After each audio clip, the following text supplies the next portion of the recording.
안녕하세요. 몽골 여행가 이영산입니다.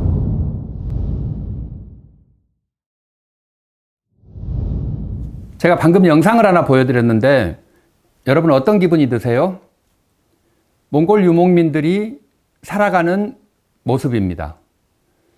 그 많은 소떼들, 말떼들, 이 짐승들이 지평선 안에서 뛰어다니고 있는 모습, 굉장히 시원한 느낌이 들죠?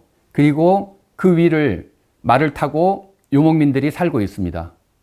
저도 말 타는 걸 굉장히 좋아하는데요. 그래서 한국에 와서 말도 타보고 그러는데 이 조그마한 공간에서 좀 갇히다시피 해가지고 뱅글뱅글 돌지 않습니까?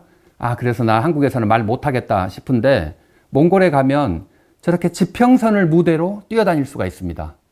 굉장히 재밌는 경험을 여러분도 하시게 될 건데, 우리가 호연지기 이런 말 할 때 저런 정도의 자유로움은 있어야 호연지기가 아닐까 싶습니다.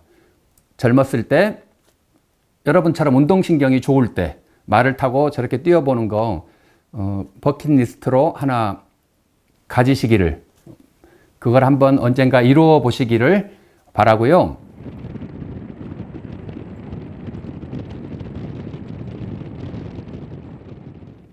저는 이제 몽골 여행을 다니는 사람인데 언젠가 한번 이 큰 목장을 하고 있는 분하고 같이 간 적이 있어요.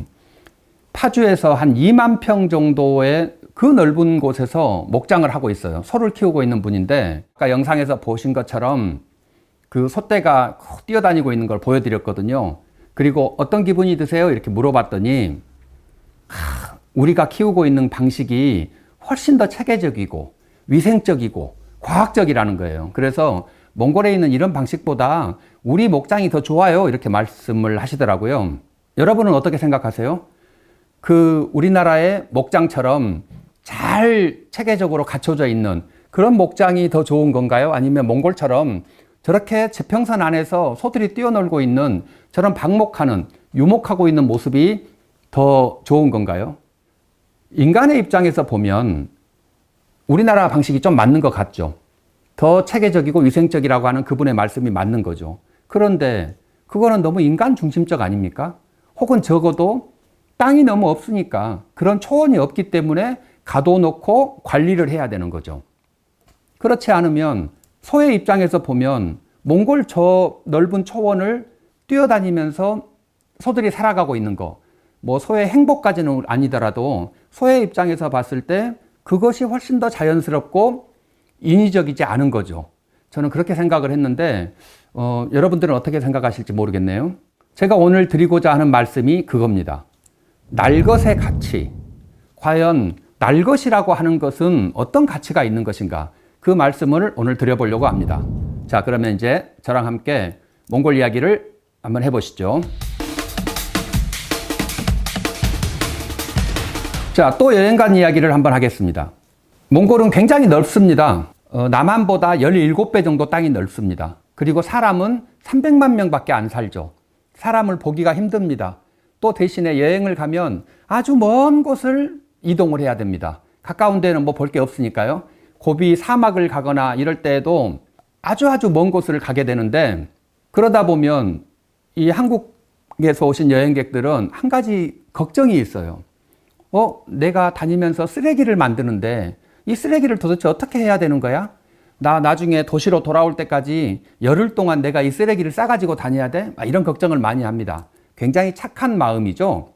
그런데 안타깝게 조금 다릅니다. 환경이 다르기 때문에 그렇죠. 제 친구 유목민 이야기를 하나 하겠습니다. 이름이 비지아라고 하는 친구인데요. 제가 책을 썼을 때 제 책의 주인공이기도 합니다. 이 비지아라는 친구가 초등학교를 처음 들어가게 됐어요. 몽골은 아주 넓어서 사람들이 먼 곳에 한 명씩 삽니다. 우리로 보면 한 50km에 한 집 정도 있다고 보시면 되는데, 그렇게 멀다 보니까 학교를 다니려면 모두 기숙사에 와서 살아야 됩니다. 초등학교부터 그렇습니다. 그래서 유목민처럼 살다가 초등학교를 들어왔어요. 기숙사에 간 거죠. 이제 처음 일주일간은 막 정신없이 살았습니다. 환경이 바뀌었으니까. 일주일쯤 지나니까 이제 배가 아프더래요. 어떻게 합니까? 화장실을 가야지. 옛날에 초원에 살 때는 배가 아프면 그냥 어디 멀리 가가지고 용변을 보고 오면 됐어요. 그랬는데 이게 이제 도시라고 하는 데를 나와가지고 기숙사에 살지 않습니까? 아무 데서나 이걸 할 수가 없죠. 그래서 이제 물어보니까 사감 선생님께서 화장실에 가서 용변을 보는 거다. 이렇게 이제 말을 해줬어요. 비자라는 친구는 화장실이라는 말을 태어나서 처음 들어봤습니다. 그게 뭐지? 화장실? 그래가지고 그분이 손가락질 해준 데를 갔어요. 우리가 말하는 화장실은 아니고 조금 옛날 일이니까 변소 정도 됩니다. 여러분들은 역사책에서 봤던 그런 겁니다. 변소. 가가지고 문을 딱 열었습니다. 너무 신기하니까 궁금하기도 하고 문을 쫙 열었는데 그 순간 기절을 했습니다. 몰랐는데 처음 들어본 화장실이라는 게 사실은 똥을 모아두는 곳이었던 거예요. 자기 입장에서는. 어머 깜짝이야. 놀랬지 않겠습니까? 생전 처음 들어본 화장실. 문을 열었는데 똥이 한 무대기가 이렇게 쌓아져 있는 거죠. 너무 놀래가지고 기절을 하고 깨어나는 즉시 저는 학교를 다닐 수가 없어요. 라고 이제 학교 선생님한테 고백을 했습니다. 도저히 거기는 들어갈 수가 없고 그렇다고 평생 용변을 안 보고 살 수도 없고 그래서 그만두겠다고 한 걸 이제 어머님이 오셔가지고 잘 학교하고 협상을 해서 그러면 밤이 되면 몰래 초원에 나가서 용변을 보고 오는 걸로 이렇게 협상이 잘 돼서 이제 학교를 다니게 됐는데 우스운 이야기죠. 여러분이 봐도 어이가 없지 않습니까? 이게 뭐 무슨 말이 안 되는 소리야. 옛날에는 그랬습니다. 그리고 유목민을 생각해 보면 정말 그렇습니다. 저 지평선 그 안에 지평선 속에 게르라고 하는 집을 하나씩 짓고 삽니다. 그러니까 그 바깥으로 가면 모두가 화장실입니다. 아무 데서나 용변을 보면 돼요. 사람은 지나다니지 않습니다. 그 초원은 아마 100년에 한 번 거기를 사람이 디뎌볼 거예요. 사람이 만들어 놓은 쓰레기, 똥 같은 거 이런 거는 다음 사람이 와서 밟을 일이 없습니다. 그러니까 자연스럽게 거기에서 일을 보고 또 이렇게 자연과 함께 해체가 되고 이래야 되는 건데 도시 생활을 하다 보니까 이제는 그럴 수가 없잖아요. 그래서 화장실을 만들 수밖에 없었던 거죠. 그 이야기를 제가 같이 여행 간 친구들에게도 자주 해줍니다.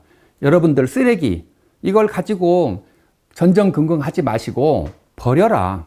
그 자연에 버리면 다 자연이 알아서 해결해 줍니다. 그런데 한 가지는 조금 다르죠. 우리가 먹었던 맥주 캔이라든가 아니면 무슨 플라스틱 같은 거 이런 건 버리면 500년 동안 안 썩잖아요. 그러면 이제 그건 버리면 안 되죠. 그러니까 원래 제가 지금 말씀드리고자 하는 건 버리면 자연이고 모아두면 쓰레기가 되는 겁니다. 우리가 뭔가를 모아놨어요. 쓰레기라고 해서 한꺼번에 모아놨습니다. 그러면 그 초원에 언젠가는 쓰레기차가 와서 수거해 가기 전까지는 계속 쓰레기 더미가 있는 겁니다. 이건 자연이 아닌 거죠. 그냥 버리면 자연이 되는데 문명이 만들어 놓은 것들, 캔이라든가 플라스틱이라든가 이런 것들은 자연이 해결을 못 해냅니다. 약간 뭔가가 다르죠?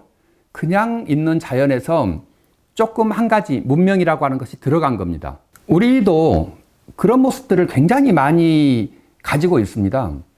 여러분들도 어느 유튜브나 뭐 이런 거에서 통해서 보셨을 건데 비닐 이야기를 많이 하지 않습니까? 우리 환경 이야기 하면서 어떤 바다거북이 나왔는데 온몸에 비닐이 층층 감겨 있어요. 그래서 수영을 못해서 죽었습니다. 해안가로 떠내려왔어요. 이런 모습들을 많이 봅니다. 또 어떨 때는 고래가 죽어서 왔는데 그 고래를 배를 갈라보니까 위 안에 가득 비닐이 들어있는 겁니다. 그런 장면들을 보면 너무 가슴 아프지 않으세요? 우리가 뭐 환경운동가라든가 뭐 이런 사람은 아니지만 그렇더라도 그 장면을 보면은 정말 눈물이 나지 않을 수가 없는데 이게 우리가 만든 지금 사회가 만든 모습입니다. 이제 우리가 너무 많은 피해를 주면서 살고 있는 거죠. 사실은 자연을 훼손하고 있다고 보는 것이 맞습니다. 인디언 말에 땅은 조상에게 물려받은 게 아니고 후손들의 것을 잠시 빌려 쓰는 거다라는 말이 있어요. 저는 그 말을 우리가 매우 주의 깊게 생각을 해봐야 된다고 보는데요. 너무 우리는 우리 중심적으로 생각을 하는 거죠. 저 자연 앞에서. 고은 시인의 표현에 의하면 뭐 그런 게 있었죠. 이 지상은 누군가의 사유재산으로 가득 차 있다. 뭐 이런 식구들도 있었고요. 또 신동엽 시인의 그 이야기하는 쟁기꾼의 대지, 거기에 보면 지구는 이미 먼저 나온 사람들이 한 몫씩 챙기고 말아버렸다. 땅을 디뎌도 세금을 내야 된다. 뭐 이런 식구들이 나오는데, 그런 걸 보면 우리가 이 땅에 대해서, 이 자연에 대해서 생각하고 있는 마음가짐을 조금 바꿔야 되지 않나, 저는 그런 생각을 해봅니다.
(2011년 3월 11일) 그러니까 지금으로부터 거의 10년 가까이 된 겁니다. 중대한 사건이 하나 있었습니다. 일본에 해일이 밀려와서 후쿠시마 원전이 거의 파괴가 된 거죠. 지금은 10년쯤 됐지만 여러분들도 아마 거의 기억하실 정도의 중요한 사건이었는데, 그 방사능 피해가 지금도 있지 않습니까? 일본이라고 하는 나름 선진국이라고 주장했던 그 나라가 아직도 그 원전 안으로는 들어가지도 못하고 있어요. 속수무책으로 있는 겁니다. 도쿄대 교수를 하고 있는 제1한국인이죠. 강상준 교수가 그 이야기를 하면서 후쿠시마 원전 사고 이후에 일본의 자살률이 4배가 늘었다고 이야기를 했습니다. 그때 당시에 일본인들이 믿고 있었던 엄청난 믿음입니다. 과학기술, 의학, 이런 믿음들이 엄청났죠. 우리는 200살까지 살 것 같고, 내가 좀 아파도 의학이 알아서 다 해결해 줄 것 같고, 과학기술이 엄청나게 발전했으니까 정말 이 지구가 우리 마음대로 될 것 같고, 그런 믿음이 있었던 겁니다. 이제 신을 믿지도 않고 우리가 신보다 더 위대한 인간이다, 뭐 이런 생각들을 가지고 있었던 때예요. 뭐 AI 정도 되면 인간보다 좀 더 훌륭한가? 의문을 좀 해보면서 그렇게 농담하고 했었는데, 자연의 한 번의 파도였습니다. 해일, 물론 큰 파도죠. 해일이 한 번 왔는데 속수무책으로 무너진 거예요. 그리고 10년 동안 해결이 안 되고 있습니다. 너무너무 놀라운 거죠. 자기가 믿었던 믿음의 토대가 무너진 거 아닙니까? 그래서 자살률이 4배가 늘어났던 그런 일이 있었습니다. 우리가 문명에 대해서 생각을 할 때 이 문명이라는 것이 발전하면 정말 너무너무 말할 것도 없이 좋은 천국이 될 것 같은데, 그러지 않을 수도 있다는 경고를 우리에게 준 거죠. 아, 인간이 너무 인간 중심적으로 혹은 이성 중심적으로 문명 중심으로 이렇게만 살아왔던 것은 아닌가, 한번 반성해보고 돌아봐야 되지 않은가, 그런 생각들을 많은 사람들이 하게 된 겁니다. 지금 이 시기를 살고 있는 우리도 한 번쯤은 주위를 돌아봐야 될 때라고 생각을 합니다. 왜냐하면 우리가 지난 몇십 년을 거쳐서 한국 사회도 엄청나게 빠른 속도로 오늘 이 자리까지 달려왔습니다. 여기가 천국인 줄 알고 온 거죠. 달려왔는데, 그러면 이 사회가 조금 파라다이스가 되어야 되는데 안 그렇지 않습니까? 여러분들이 말하는 헬조선, 뭐 이런 이야기들이 사는 것이 불편하고 뭔가 문제가 있기 때문에 하는 표현들인 거죠. 내가 달려왔는데, 여기가 천국인 줄 알고 왔는데 여기가 천국이 아니었단 말이야? 내가 버리고 온 저쪽이 천국이었단 말이야? 이러면서 돌아봅니다. 뒤를 돌아보는데 이제 그 끝이 보이지도 않죠. 우린 너무 멀리 왔습니다. 너무 빠른 속도로 달려왔죠. 옆을 보지도 않으면서. 그래서 도착하게 된 지점이 바로 오늘입니다. 그런데 이 사회가 행복하면 괜찮은데 그렇지 않기 때문에 우리도 뭔가를 다시 생각해 봐야 됩니다. 여기가 행복했으면 우리나라가 OECD 자살률 1위, 압도적 1위지 않습니까? 슬픈 일들이 너무 주변에 많아요. 이것이 가지고 있는 이 문명이라고 하는 우리가 찾아왔던 계속 추구해왔던 문명이 가지는 문제입니다. 이제 조금 발걸음을 멈추고 주변을 돌아볼 때가 된 겁니다. 내 주변. 내가 과거로 돌아갈 수는 없지만 한 발 늦게 가는 것. 빨리 뛰어오면 빨리 뛰어올수록 더 정답에서 멀어질 수도 있는 거 아닙니까? 그래서 속도가 중요한 게 아니고 방향이 중요한 거죠. 옳은 방향을 설정을 해야 되는 거기 때문에 지금 한번 멈춰서 주변을 봐야 됩니다. 저는 그게 우리와 함께 이 지구를 살고 있는 지구 공동체의 다른 사람의 삶의 모습들이 그런 답 중에 하나가 될 거라고 생각을 하는데요. 그래서 제가 유목민들의 삶, 저 날것의 삶에 대해서 한 번쯤 돌아보자라고 말씀을 드리는 겁니다. 금운돌이라는 시인이 있어요. 돌아가셔서 유고시집이 있는데 그분 시에 이런 구절이 있습니다. 말을 타고 말을 기른다. 말을 타고 차원을 바꾼다. 2줄짜리 시입니다. 이 시를 보고 있으니까 느낌이 확 오더라고요. 저는 저 그냥 유목민만을 말하는 것은 아니죠. 그런데 저 삶에서 어떤 다른 차원이 다른 이야기들을 하고 있다는 생각이 들었기 때문에 그렇습니다. 유목민, 이동해 가는 사람들입니다. 풀을 따라서 가축이 이동을 하고 그 가축을 따라서 인간이 이동하는 방식, 그것이 유목입니다. 그냥 가축을 키운다고 해서 유목은 아닙니다. 호주, 굉장히 넓고 또 많은 양떼 이런 걸 키웁니다. 그렇지만 거기는 유목이 아니죠. 한 집에 고정돼 살면서 넓은 땅으로 얘들을 내보내는 거, 이런 건 방목이라 그러죠. 방목은 유목과는 다른 겁니다. 유목은 직접 이동을 하면서 삽니다. 내가 지금 있는 자리에서 풀을 다 뜯기고 나면 저 지평선 너머로 이사를 가야 됩니다. 필연적으로. 이런 사람들인데 지평선 너머라고 하는 거는 얼마나 미지의 땅이겠습니까? 저 너머에는 뭐가 있는지를 몰라요. 희망인지 절망인지 모르는 땅입니다. 거기를 가야 됩니다.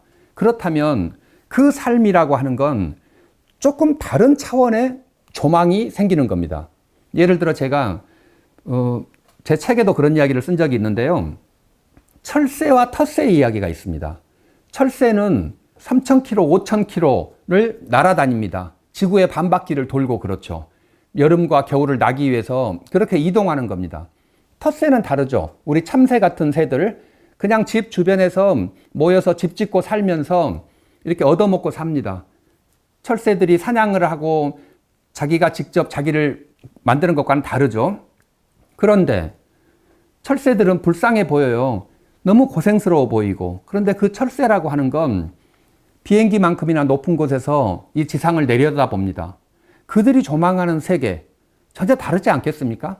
텃새가 보는 세계와 철새가 보는 세계가 같을 수가 없겠죠. 차원이 다르다고 저는 생각을 합니다. 유목민들이 이 지상을 바라보는 눈도 그러는데요. 저는 그들이 훌륭하다 아니다 이런 말씀을 드리는 게 아닙니다. 삶의 방식이 다르다는 건데요. 그러다 보니까 필연적으로 생기게 된 것이 있습니다. 제가 오늘 말씀드리려고 하는 바로 그 날것이 가지는 힘. 다시 조금 더 구체적으로 말하면 환경 친화적인 삶에 대한 겁니다. 친환경적 삶. 그들은, 유목민들은 친환경적 삶을 살 수밖에 없습니다. 그러면 이 문명사회를 살고 있는 우리들이 거기에서 한 번은 돌아보면서 어떤 것은 반성하고 어떤 것은 우리가 고치고 하면서 그쪽의 삶을 눈여겨봐야 된다고 저는 생각을 하는데요. 자, 몇 가지 유목민들의 삶의 이야기를 드리겠습니다. 첫 번째는 하늘입니다. 또 제가 몽골 갔을 때 이야기를 드려야겠는데요. 한 20년 전입니다. 몽골이라는 데를 갔습니다. 저도 처음이었죠. 너무너무 놀랬습니다. 차를 빌려가지고 고비라고 하는 사막으로 가는데 가다 보니까 온 천지가 다 지평선인데 그냥 차 한 대만 다니고 있습니다. 아무 데나 있는 길로 차가 가고 있습니다. 지도도 없고 나침판도 없는데 나무 한 그루 있지도 않습니다. 어디가 이정표 삼을 수가 없어요. 내비게이션 이런 건 당연히 없죠. 목적지가 있어야 지도를 그리는데 그게 없지 않습니까? 길을 잃어버리기가 일쑤고 늘 밤이 돼야 목적지에 도착을 합니다. 어느 밤에는 아주 깜깜한 길을 가고 있었습니다. 가고 있다가 차가 잠깐 멈춰야 돼요. 우리가 뭐 담배를 한 대 피운다든가 소변을 본다든가 하려고 차를 세우면 이 친구들이 또 기름 아낀다고 시동을 딱 꺼버리는 거예요. 그러면 온 천지가 정말 아무것도 없습니다. 암흑입니다. 암흑.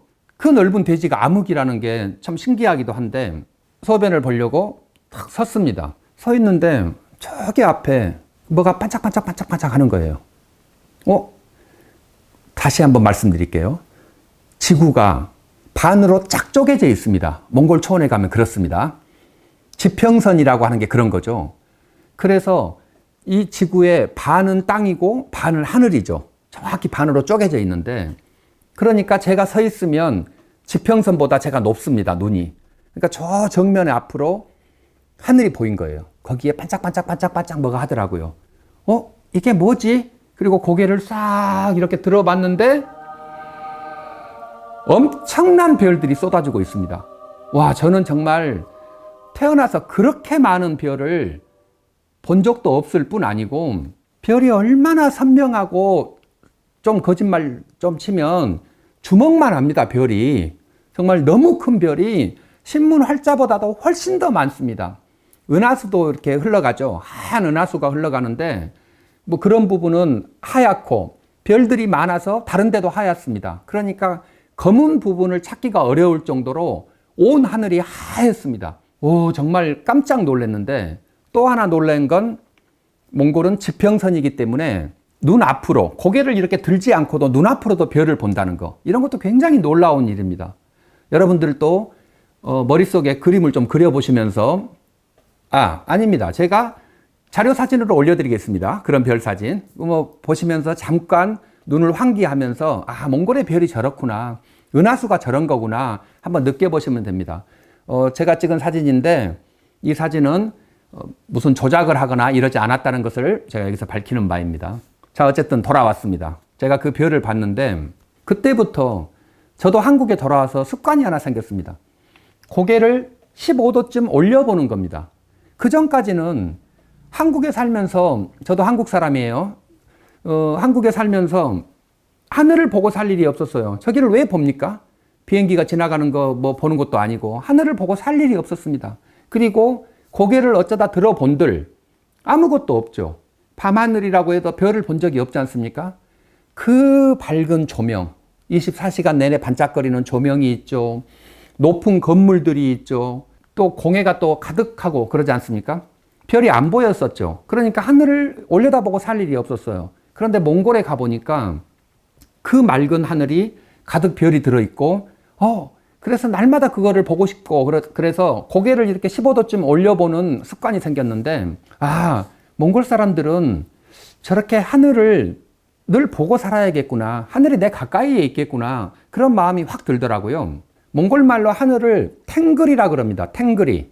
육당 체남선이 이 탱글이라는 말에서 단군 혹은 단골레, 그 무당들을 그렇게 말하지 않습니까? 이런 말들이 탱글이에서 나오게 된 어원이 거기 있다라고 하는데, 그만큼 믿고 있는 하늘이라고 하는 것이 우리 이 자연의 가장 중요한 부분이 하늘이죠. 몽골 사람들은 그 하늘과 함께 살고 있는 겁니다. 몽골 하면 칭기스칸 그러죠. 칭기스칸이 세계를 정복했던 이야기, 뭐 여러분들도 그런 이야기는 들어보셨을 건데, 그 칭기스칸 전쟁에서 가장 자주 등장하는 게 하늘의 제사를 지내는 겁니다. 모든 전쟁을 떠나기 전에 그거는 칸도 그렇고 장수도 그렇고 병사들도 그렇고 항상 하늘의 제사를 지냅니다. 어쩔 때는 뭐 이틀, 3일, 어쩔 때는 일주일씩 제사를 지내고 갑니다. 뭐 일례로 청나라도 그 유목민인 거죠. 청나라 홍타이지가 우리나라를 공격하러 왔을 때 병자호란입니다. 인조가 남한산성으로 숨었던 그 병자호란 때 그 홍타이지가 내려와서 파주에 있는 월롱산에서 3일 동안 제사를 지내요. 이 남한산성을 공격하기 전에 그랬습니다. 유목민들은 저렇게 하늘의 제사를 지내는 것이 아주 중요한 의식입니다. 하늘에게 모든 것을 물어보는 거죠. 그래서 칭기스칸의 병사들도 유럽을 공격할 때, 이슬람을 공격할 때 그런 편지를 준 적이 있습니다. 거기 술탄에게 보낸 편지 중에 이런 말이 나와요. 해가 뜨는 곳부터 해가 지는 곳까지 우리 칸이 통치하라고 하늘이 명했다. 이런 말을 딱 씁니다. 멋있게 편지를 보내는 거예요. 받는 입장에서는 가슴이 아팠겠지만 이 하늘이 정해주었다고 하는 거, 그들이 제사를 지내면서 하늘과 소통을 하고 있다는 거죠. 항상 하늘이 자기 삶 속에 함께 있는 겁니다. 우리는 우리 삶 속에 하늘이 없는 거고, 어찌 보면 우리는 저 자연 바깥으로 나온 거고 그들은 그 자연 속에 살고 있다는 말인 거죠. 땅을 한번 볼까요? 자연하면 하늘과 땅이니까. 땅. 저는 유목민들과 같이 이렇게 살고 만나고 그러면서 제일 놀랬던 장면 중에 하나가 그겁니다. 게르라고 그랬죠? 제가 아까 별 사진에서 보여드렸던 그 하얀 천막 같은 집, 게르입니다. 몽골 사람들이 사는 집이에요. 이 게르라고 하는 건 해체하는 데는 30분밖에 안 걸립니다. 한 2명이서 하면 30분이면 해체를 합니다. 짓는 데는 한 2시간 정도 걸려요. 텐트보다 조금 더 큰, 조금 더 단단한 집인 겁니다. 이거를 짓기도 하고 해체하기도 하면서 이사를 다니는 건데, 이 게르를 짓다 보면 딱 하나, 그냥 땅에 얹어놓는 중에 딱 하나의 생채기가 납니다. 남쪽을 향해서 문을 내게 돼 있거든요. 그런데 문을 열었다 닫았다 하려면 거기에 고정하는 거를 땅에다가 한 30cm 정도의 철심을 박습니다. 딱 문을 고정하는 오직 하나, 500원짜리 동전만한 구멍이 30cm쯤 납니다. 땅 안으로. 이 생채기 하나가 유일하게 초원에 남는 겁니다. 그런데 이사를 가려고 집을 해체를 하고 나면 그 구멍에 쌀이라든가 밀가루라든가 혹은 동물의 우유, 이렇게 다 하얀색 아닙니까? 몽골 사람들은 흰색을 신성한 것이라고 믿으니까요. 그 하얀 쌀이나 밀가루로 그 구멍을 메꿔주고 갑니다. 자연에게 내가 상처를 냈으니까 그걸 다시 원상으로 회복해 준다는 거예요. 정말 깜짝 놀랐습니다. 그렇게 이사를 다니는 사람들이 그 조금 났던, 우리처럼 거기에 시멘트를 발라버리는 것도 아니고 무슨 막 H빔을 파거나 지하 주차장을 파거나 이런 게 아닙니다. 그냥 땅 위에 딱 하나, 정말 손가락보다 조금 더 굵은 구멍이 하나 났을 뿐인데 거기를 다 그렇게 묻어주고 토닥여주고 갑니다. 땅에 침도 함부로 뱉지 않는 사람들입니다. 그렇게 땅에 대한 경외심이 대단한 사람들. 정말 많이 놀랐는데요. 왜 이 사람들에게는 하늘과 땅이 이렇게 인간의 삶 속에 항상 같이 있지? 저는 그런 게 거의 의문이 들 정도로 좀 신기했습니다. 김소월의 시 왕십리에 그런 부분이 나오죠. 비가 온다 오누나 오는 비는 올지라도 한 닷새 왔으면 좋지, 이런 이야기가 있지 않습니까? 그 오다라는 말을 여러 가지 표현으로 한 번도 중복되지 않게 쓰고 있는데 저는 그 시를 말하려는 게 아니고 비가 온다입니다. 우리는 당연히 비가 오면 비가 온다 그러죠. 당연히 알고 있었죠. 몽골 말로는 비가 온다라는 말은 없습니다. 비가 들어간다라고 합니다. 보로 오르칭 이렇게 말을 하는데요. 비가 들어간다입니다. 그러니까 처음에 들었을 때 조금 이상하더라고요. 비 오네? 이렇게 말하면 몽골 친구들이 비가 들어가네 이렇게 말을 해요. 무슨 말인가 했더니 우리가 봤을 때 비가 오는 건 저 하늘의 비가 나에게 오는 겁니다. 그래서 비가 온다라고 표현을 하죠. 몽골 사람들은 하늘의 비가 땅으로, 대지로 들어가고 있는 겁니다. 그래서 하늘과 땅의 이야기를 하고 있는 거예요. 하늘과 땅 사이에 비가 와서 들어가는 거죠. 우리는 내가 주체입니다. 인간이 주체. 그래서 나에게 비가 오고 있는 겁니다. 조금 다르죠? 몽골 사람들은 비가 온다는 표현에서도 하늘과 땅이 머릿속에 가득 들어있다. 조금 신기한 사람들이다. 저 사람들은 저렇게 자연 속에서 자연과 함께 살고 있기 때문에 저런 말들이 생겨나는 것이구나 라는 느낌을 굉장히 많이 받았는데요. 그 사람들이 이 자연을 훼손하지 않고 살려는 그 삶의 자세, 이런 건 곳곳에 나타납니다. 산이 있습니다. 산. 제가 여행 다니면서 제 친구들, 뭐 운전해주는 친구, 이런 사람들에게 물어봅니다. 저도 이제 그 넓은 땅에 있는 산을 다 알지 못하니까 딱 보고 예쁜 산이 있으면 물어보죠. 저 산 이름이 뭐야? 아무도 대답을 안 합니다. 그래서 이것들은 공부를 안 해가지고 저 산 이름도 모르네. 우리는 여기 설악산, 여기는 무슨 산, 이거 다 알잖아요. 걔들은 모르는 줄 알았어요. 그랬는데 그 동네 주민한테 물어봐도 말을 안 해줍니다. 그래서 이게 무슨 일인가 하고 봤더니 나중에 저한테 이렇게 귓속말로 그럽니다. 산에서는 산의 이름을 부르는 게 아니에요. 그렇게 말을 해요. 몽골 사람들은 누구도 산 이름을 입 밖으로 말하지 않습니다. 그러니까 자기 아버지 이름을 함부로 말하지 않는 거하고 똑같은 겁니다. 산이라고 하는 건 이 거대한 자연입니다. 아주 신성한 것이죠. 커다란 존재입니다. 그 커다란 존재를 우리 같은 인간이 여기를 잠시 빌렸다가 가는 이 인간이 함부로 막 입에 오르내리고 이렇게 할 수 없다는 거죠. 그런 생각을 가지고 삽니다.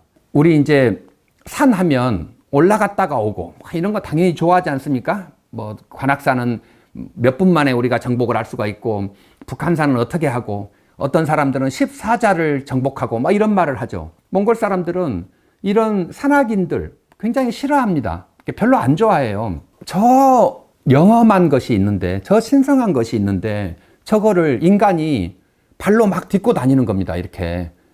얼마나 보기 싫겠어요. 그들에게는 내 아버지 같은 존재인데 그거를 막 발로 딛고 다니면 안 된다는 거죠. 그런데 심지어 거기 올라갔다 왔으면 올라갔다 온 거지, 그거를 정복했다고 표현하고 이러니까 기분이 별로 안 좋은 겁니다. 산악인들을 매우 싫어하더라고요.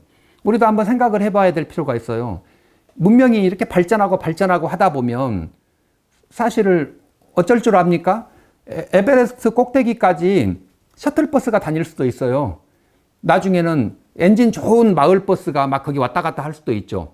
그런데 그렇다고 해서 우리가 자연을 정복한 것은 아니지 않습니까? 그 자연은 자연이 있는 거죠. 그런데 우리는 너무 인간이 크고 중요하기 때문에 저 자연이라고 하는 거는 아무것도 아닌, 우리보다 더 작은, 우리가 여기에 주인이기 때문에 자연도 개조를 하고 이렇게 할 수 있다고 그냥 믿고 있는 겁니다. 그런 마음이 지금 우리가 살고 있는 이 사회의 병폐들, 이런 문제들을 만든 것은 아닌가? 그런 생각을 해볼 필요가 있어서 제가 말씀을 드렸습니다. 하나만 더 해볼게요. 물이라는 게 있습니다. 물 정말 소중하죠. 몽골은 아주 척박한 사막만 있을 것 같지만 사실은 그렇지는 않습니다. 몽골에는 강과 호수가 3,300개 정도 됩니다. 굉장히 물이 많은 곳입니다. 그러니까 거기에는 깨끗한 물이 있고 하니까 물고기도 아주 많겠죠. 물론 저는 이제 가서 낚시도 좀 하고 한 50cm짜리 무지개 송어 이런 걸 잡아가지고 회도 떠먹고 막 그랬습니다. 맛있어요, 사실은. 제가 오늘 날것에 같이 이야기하면서 생선의 이야기를 하니까 약간 모순되지만 그냥 에피소드로 이해하시고요. 저는 그랬습니다만은 나중에 알고 나서 매우 미안해 했었죠. 유목민들은 생선회를 먹지 않습니다. 아예 물고기 자체를 먹지 않습니다. 왜냐하면 낚시를 하면 안 되기 때문에 그렇습니다. 낚시를 한다는 건 당연히 물을 더럽히는 행위 아니겠습니까? 뭔가를 잡으려면 우리도 바지가랑이가 젖어야 되는 거고 하는 것처럼 물을 훼손하지 않고는, 물을 더럽히지 않고는 낚시든 그물질이든 뭘 할 수가 없는 거죠. 그러면 물을 더럽히는 행위가 공동체가 살아가는데 아주 나쁜 행위이기 때문에 그런 걸 못하게 하는 겁니다. 전통적으로 내내 그랬습니다. 그러니까 낚시를 안 하니까 당연히 생선회를 먹거나 물고기를 가지고 요리를 해 먹을 수가 없었던 거죠. 물이 그렇게 소중한 겁니다. 공동체가 함께 사는 것이기 때문에 그 물이 중요한데, 칭기스칸이 생선회도 못 먹어본 사람입니다. 그 사람이 세계를 정복했다고 하지만 농어나 민어 맛을 모르는 거예요. 안타깝게. 그 칭기스칸이 세계를 정복하고 나서 법을 만듭니다. 대자사크라고 하는 법을 만들었는데 이 법이 36개 조항밖에 안 됩니다. 36개 조항으로 세계를 다 관리를 했던 겁니다. 그 중에 제4조 앞부분에 있으니까 얼마나 중요하겠습니까? 이 4조가 물과 재에 오줌을 누운 자는 사형에 처한답니다. 재는 불씨죠. 불씨는 중요하겠죠, 당연히. 우리 조선시대 사극 같은 거 보면 불씨 한번 꺼트리면 소방 맞고 막 이런 이야기 많이 나옵니다. 불씨는 옛날 사람들에게는 매우 중요했습니다. 그리고 우리나라에는 없는 그 조항 하나가 물입니다. 물에 오줌을 누운 자, 강물에 오줌을 누운 자는 사형에 처합니다. 사형. 정말 깜짝 놀랐는데요. 물이라고 하는 건 공동체가 함께 사용하는 겁니다. 거기에 누군가가 오줌을 넣어버리면 안 되는 거죠. 이거는 자연에 대한 보호이면서 공동체가 함께 살기 위한 그 방법이기도 한 건데, 이 4조는 그래서 매우 주의 깊게 볼 필요가 있는 겁니다. 유목민들이 얼마나 자연에 대한 숭배의식을 가지고 있는가를 보여주는 겁니다. 이런 법조항 이야기 계속하면 여러분 졸리겠지만 사례를 더 들자면 그렇습니다. 14조, 그 법의 14조는 물을 사용할 때는 그릇을 가지고 퍼서 써야 된다. 직접 물에 손을 담그면 안 된다. 이런 조항이 있습니다. 그리고 15조는 옷이 너덜너덜해질 때까지는 빨래를 해서는 안 된다. 이런 말도 있습니다. 더러운 놈들. 이렇게 생각을 하시면 안 됩니다. 여러분 혹시 그 생각하셨으면 사고를 좀 바꿔보세요. 빨래를 하지 말고 더럽게 살아라가 아니고 물은 소중한 거니까 그거를 잘 지키라는 말을 이렇게 강조를 하고 있는 겁니다. 아까 그 강물에 오줌을 좀 놓다고 사형까지 처한다고 하는 이렇게 언어를 조금 강하게 썼구나라고 이제 생각을 하시면 됩니다. 자, 하늘, 땅, 산, 물, 유목민들이 살면서 그거는 과거나 지금이나 똑같습니다. 지난 수천 년 동안 이렇게 살고 있는 건데 자연을 대하는 이 유목민의 자세, 이걸 보면서 우리도 조금씩은 다른 생각을 좀 해봐야 되는 겁니다. 이 지상을 우리만 살고 갈 것이 아니기 때문에 그렇죠. 우리는 그 누구의 표현하고 똑같은 건데 저는 임차인입니다. 그런 거 아니겠습니까? 그분은 집이 두 채가 있다 그러니까 임차인이 아니지만 우리는 이 지구에서 우리는 임차인으로 살고 있는 겁니다. 우리 후대가 살아야 되는 거죠. 그런데 우리가 이거를 마음껏 해치고 이렇게 살면은 이건 당연히 안 되는 것이죠. 조금 불편하더라도 이걸 바꿔봐야 되는데요. 우리는 자연의 주인이야. 우리는 이 세계의 주인이야.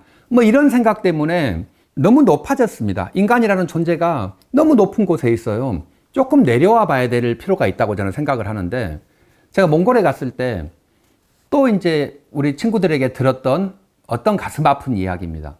초원을 탁 지나가는데 거기 초원은 정말 넓습니다. 여러분 혹시 김제평야 이런 데 가보셨습니까? 김제평야는 지평선 축제 이런 것도 하고 그러지 않습니까? 우리나라에서 제일 넓은 평야입니다. 몽골 초원은 거기보다 한 10,000배쯤 넓다라고 생각을 하시면 됩니다. 그렇게 완전히 넓어요. 그런데 다 텅 비어 있습니다. 나무 한 그루도 없습니다.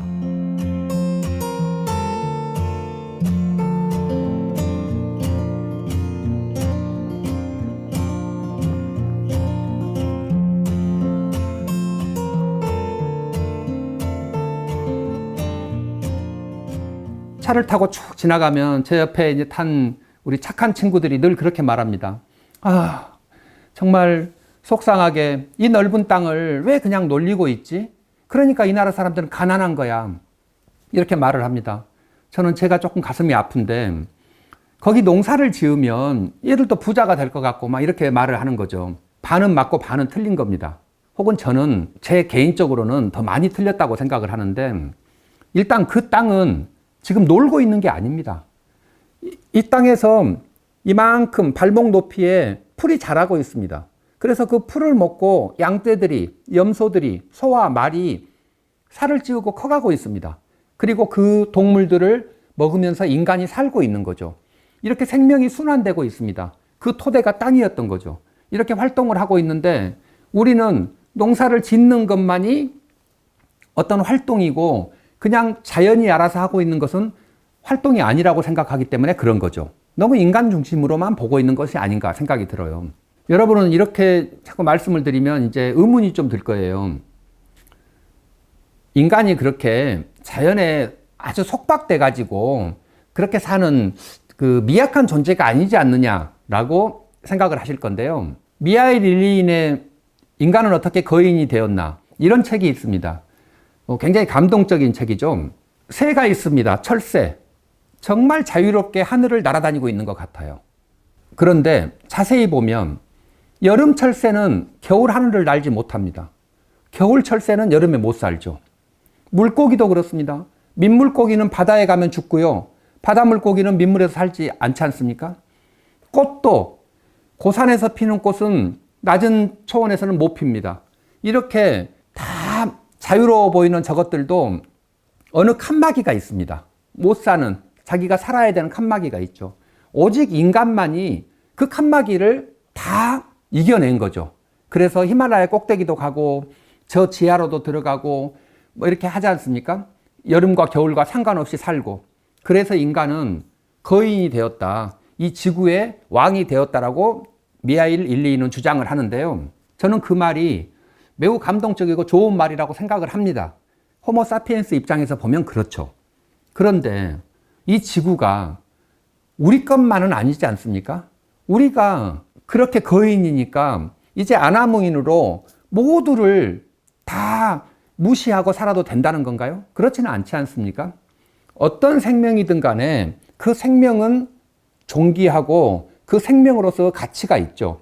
그러면 거기에 늑대도 살고 호랑이도 살고 누구도 살아야 되는 거죠. 함께 이 지구 공동체를 살아야 되는 건데 이거를 우리가 거인이라는 이유로 싸그리 무시하고 우리만 중심적으로 살면 안 되는 거죠. 그렇게 살다 보면 어떤 문제가 발생을 하겠어요? 처음부터 말씀드렸던 여러분들도 많이 느끼고 있는 이런 문제가 생기지 않을 수가 없기 때문에 그렇습니다. 코로나 블루, 뭐 지금 누가 뭐래도 코로나 블루의 시대죠. 죽을 것 같지 않습니까? 저도 그렇습니다. 제가 아까 소개할 때 몽골 여행가라고 그랬는데 여행가이긴 한데 비행기도 못 타는데 어디를 나가야 여행을 하죠. 너무 숨을 쉬기가 어려운 시기이니까 저도 그렇고 여러분도 그렇고 다른 모든 사람들이 힘듭니다. 코로나 블루. 그런데 이 문제는 도대체 어디서 온 건지 그것도 조금 생각을 해볼 필요가 있습니다. 박쥐라고 하는 동물이 있죠. 그냥 살고 있는 동물이었습니다. 잘 살고 있었는데 우리가 그걸 연구를 하겠다고 이렇게 뭔가를 유전자를 뽑아보고 어떻게 합니다. 그래서 뭐 200개의 염색체 뭐 유전자 중에 60개가 인간에게 전파가 되고 어쩌고 이런 걸 다 알아냈어요.